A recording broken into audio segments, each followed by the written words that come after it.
everybody, welcome back to Law Prep Tutorials official YouTube channel. Today we are going to discuss कि difficult passages को attempt कैसे करना है. To start with, how are you supposed to use a stylus? सबसे पहला हमेशा एक stylus रखने से आपको ease out हो जाता है passage पढ़ने में. For example, a lot of students mark their papers like this. ऐसे मार्क करते हैं. क्या आप इस पेपर में essentials और not essential ढूंढ पाते हैं? And the answer is, ma'am, we find everything to be essential. हमें तो सब कुछ ही सही लग रहा है, बट हर चीज सही नहीं है. क्या आप इसमें से प्रिसाइसली 5 क्वेश्चंस के आंसर्स भी ढूंढ पाएंगे? I don't think so. Using a stylus does not mean that you keep on underlining everything. You should underline what is important. So how should you do this? Now this is a passage of CR and this is a passage of your English. अब आप अगर इसमें देखेंगे तो इसमें हर चीज precisely, if you want, you can take a screenshot and then see. सब चीजें एकदम precisely marked है.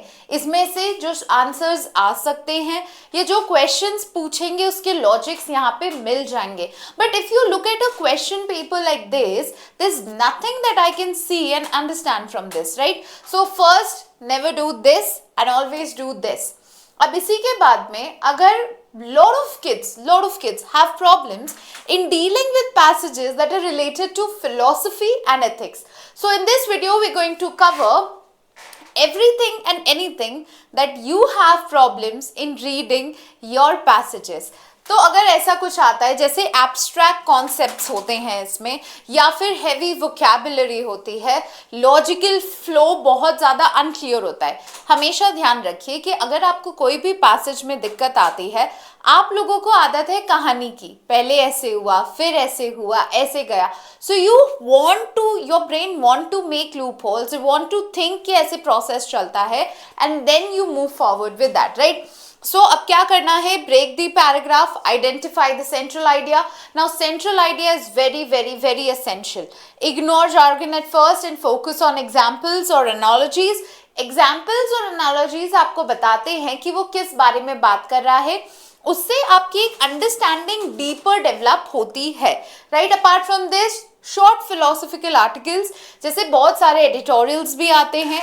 आपका there's a separate modules for people who are in law prep tutorial जिसमें philosophy के passages हैं. If not, there's a book, the editorials of the Hindu plus 2024 की एक पूरी book है जिसमें editorials divided है section wise and subject wise. तो आप वो book भी ले सकते हैं. इसके बाद में अगर आपको लीगल एंड कॉन्स्टिट्यूशनल थ्योरीज में प्रॉब्लम आती है, majorly what I have noticed is current legal में बहुत ज़्यादा प्रॉब्लम आती है या कॉन्स्टिट्यूशन में बहुत प्रॉब्लम आती है. क्यों आती है? क्योंकि इसका एक कॉम्प्लेक्स स्ट्रक्चर होता है और एक टर्मिनोलॉजी इन्वॉल्व होती है. अब brain has a tendency to include things जो कि उसे पता है. वो आप ये समझिए कि आपको वो शब्द नहीं पता है, उसका मतलब नहीं पूछेंगे. They're not going to ask that if suo motu is written, what does suo motu means? They're just saying कि suo motu एक चीज़ है, लाइन में यूज हुआ है. जितनी चीज़ें बाकी के वर्ड्स है उससे जितना पता है उसको कॉम्प्रीहेंड करना सीखिए, right? It is for you to test that even when there's nothing available, what you know, whatever knowledge and connection you have, you're going to use with it. ठीक है?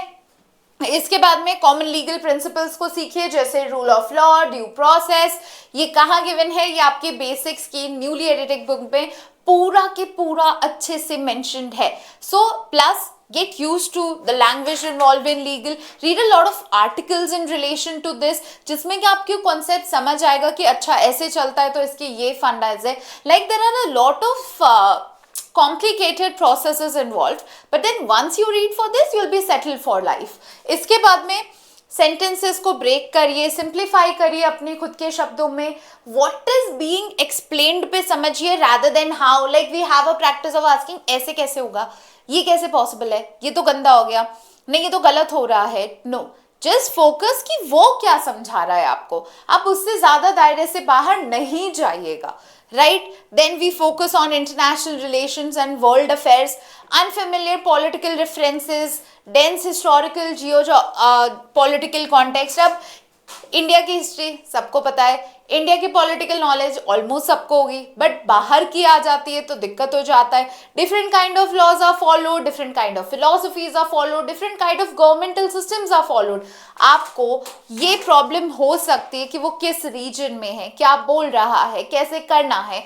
सो इसका सोल्यूशन कैसे होगा, first and last lines of the paragraph को अच्छे से पढ़िएगा, बहुत ज्यादा आपके आंसर्स उसमें से आएंगे. Make a habit of reading global news summaries.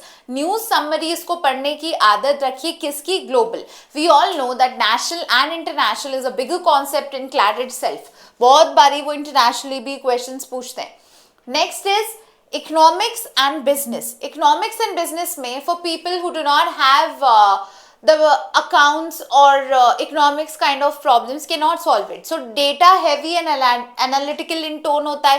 Repo rate increases when there is a deficit or the loans and everything. So when there are topics like this, that the national GDP calculator calculated that there's a decline in the decline in different parts of different things, right? So you understand. तो ये अगर आपसे पूछा जाता है, तो अगर आपको नहीं समझ आ रहा है तो आप उसको टोन डाउन करके देखें. आप देखें कि repo rate, reverse repo rate RBI के रिलेशन में है, तो आरबीआई किन किन चीजों को कंट्रोल करता है. It is the bankers bank. तो उसके कनेक्शन में थोड़ा थोड़ा सा आप पढ़ेंगे तो हो जाएगा ये भी, राइट. इकोनॉमिक टर्म्स का बहुत ज्यादा यूज किया जाता है, तो आप घबराते तभी हैं जब वो चीजें आती हैं जो आपने कॉमनली नहीं सुनी होगी, जो या तो आपके सब्जेक्ट से अलग है. Now this is a problem that only and only one person will. Economics सबके पास तो हो नहीं सकती है, तो साइंस, बायो, मैथ सबको प्रॉब्लम होगी. So do not worry. Humanities वाले में भी अगर इकोनॉमिक्स नहीं है तो प्रॉब्लम होगी होगी. So don't think that I don't have the subject, so maybe it's a downside for me. No, don't think so. सबसे पहले कॉज इफेक्ट कीवर्ड्स उनको समझना सीखिए, जैसे due to, leads to, results in, right. ये दिखाते हैं कि कैसे कौन अफेक्ट होता है, राइट. रिवर्स रेपो रेट और रेपो रेट कैसे अफेक्ट होती है, जैसे अगर आए. Use contextual clues to guess meaning, जैसे the RBI controls the repo rate. Repo rate as in it may be relation to something about reputation of the banks. कैसे उसको इंक्रीज करेंगे, लोन लेने का कैसे वो होगा, कितना वो इंटरेस्ट ले सकते हैं, राइट. सो उस चीजों पे डिपेंड करेगा. Use contextual clues, learn basic economic terms from NCERT और न्यू आर्टिकल्स. एनसीईआरटी बहुत अच्छा सोर्स है आपका इकोनॉमिक्स पढ़ने का. आप उसके पर्सपेक्टिव से, even if you read daily का इकोनॉमिक्स का न्यूज़पेपर, जो आपका थोड़ा सा बिजनेस सेक्शन आता है, आप उसको इजीली कर लेंगे. Environment and climate change. So environment and climate changing में सबसे ज्यादा पर्सुएसिव राइटिंग होती है, टेक्निकल टर्म्स के साथ होता है. PM2, CHS, ये सारे केमिकल्स इन्वॉल्व हो जाते हैं, ओजोन का डिप्लीशन हो जाता है. नाउ ये तो एक बेसिक टर्म्स है, राइट. बट ये कैसे आपको डील करना है, focus on the tone, what are the tone saying. Now environment में बहुत सिंपल होता है, या तो वो ये बोल रहे हैं कि ये बहुत ज्यादा अपग्रेड हो गया, ये बहुत ज्यादा सेव्ड उसमें है, या वो ये बोलेगा कि इसको बचाने की जरूरत है, इसमें ये डिग्रेडेशंस हुए हैं. तो आप टोन समझिए, आप टोन पे फोकस करेंगे तो आपका आंसर अपने आप आ जाएगा.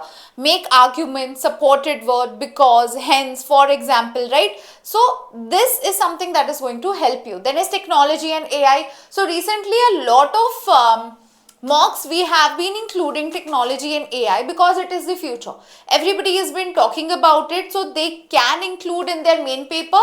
So how are you supposed to do this? Technical language, quick info overload को grasp कर लीजिए. वैसे तो I think not a lot of people will have a problem because you are the tech generations. Focus on keywords, examples used to explain a point. Don't get stuck on definition. Definition का मत ध्यान दीजिए. What and why मत करिए आप उनसे. Science and psychology, one thing that I guess सबसे ज़्यादा प्रॉब्लम इसी में होती है. अनफेमिलियर टेक्नोलॉजी, एब्स्ट्रैक्ट रीजनिंग होता है, कैसे करेंगे, स्लोली उसको पढ़िए, अंडरलाइन करिए थ्योरीज को, की एस्पेक्ट्स को. Apart from this practical application का रेलेवेंस बहुत ज़्यादा है. जैसा जो पता है उसको प्रैक्टिकली आपको क्या आता था उसको कॉपी पेस्ट करके उसको डिटरमाइन करने की कोशिश करिए. Now some people also face problem when they are doing classic literature because the tones, because the outdated words, the sentence formation is quite typical. उसको कैसे करना होगा, Vocabulary, yes, because I'm stating it is outdated, some are still used, but then the vocabulary is not what you Gen Z people could be using, right? So focus on the team and theme, translate into modern English mentally, right? Whenever you're reading a word, so we always do this in our offline classes and online classes. Injuria sign damno, so injuria से English word बनाइए which is injury, right? So sine नहीं भी पता होगा, डैमनो आ जाएगा तो read contextual meaning से निकाल लोगे. So as I always say, जितना पता है उससे कॉन्टेक्चुअल मीनिंग से आप एक्सटेंड करिए. मेंटली करिएगा, लिख के मत करिएगा. Sample with 19th century text, you could read Othello, right? आप अलग अलग शेक्सपियर के प्लेस पढ़ सकते हैं, डिफरेंट डिफरेंट राइटर्स के पढ़ सकते हैं. That will give you perspective कि क्या चलता था, दाई and everything. These are the tips that are technically included. What are you to do? जिसमें प्रॉब्लम आता है मॉक डायरी में लिखते रहिए. एक पैसेज हर प्रॉब्लम को सॉल्व करते हुए करना है. मेंटेन अ नोटबुक जो कि आपका दे रखा है, उसमें आप ट्रिकी वर्ड्स लिखेंगे कि ये वर्ड्स मुझे ट्रिकी लगते हैं, रूट वर्ड्स पे फोकस करेंगे. पैनिक मत करिए, ओवरऑल मीनिंग को ध्यान दीजिए, हर लाइन को मॉक दीजिए, रिव्यू दीजिए और ग्रोथ देखिए. So that is it for today's lesson. I hope अब आप पैसेजेस इजीली डिराइव कर पाएंगे. And if you want more such videos, comment down below. Thank you. See you next in another video.